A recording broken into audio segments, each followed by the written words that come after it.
কাটতে হবে এটা এই যে মাছের ডিম, আজকে মাছের ডিম দিয়ে আলু দিয়ে তরকারি রান্না হবে আমাদের। কলমি শাক ভাজা, লাউ ঘন্ট, চিংড়ি মাছ দিয়ে বড় হয়েছে। চিংড়ি মাছ দিয়ে লাউ দিয়ে ঘন্ট হবে, পটল ভাজা আলুর সাথে নিয়েছ, আলুর সাথে পটল ভাজা হবে, মাছের ঝোল হবে, শাক ভাজা হবে। আর কি রান্না হবে একটু দেখে নি। বরবটিগুলো ফেলে দিই, পচে গেছে। এই দেখো বরবটিগুলো পচা।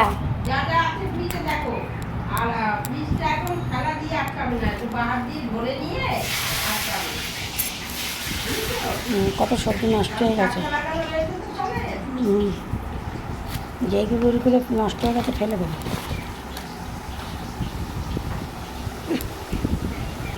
এই যে সবজিগুলো বেছে বেছে রেখে দিই, ভালো ভালো সবজিগুলো। পটলগুলো আজকে রান্না করবো, কী করবো। এগুলো ভালো রয়েছে, আমটা ভালো রয়েছে, বেগুনটা ভালো রয়েছে, গাজরটা ভালো রয়েছে, পেঁপেটা।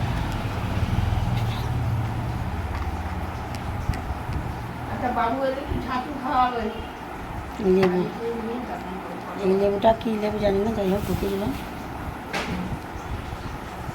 এগুলো সব তুলে দেবো।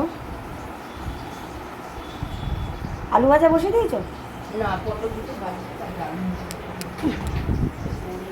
ওই যে টমেটো, এই যে পটল ভাজা হচ্ছে, বড়ার আলুর ঝোলের আলু আর লাউ ঘন্টের চিংড়ি মাছ,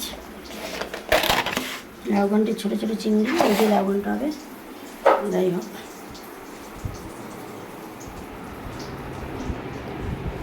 সবজিগুলো তুলে রাখি।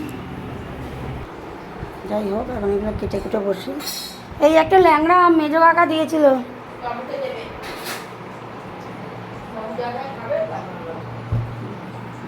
যাই হোক, বাই, আবার পরে কথা হবে। আমি শাকটা কেটে নিই।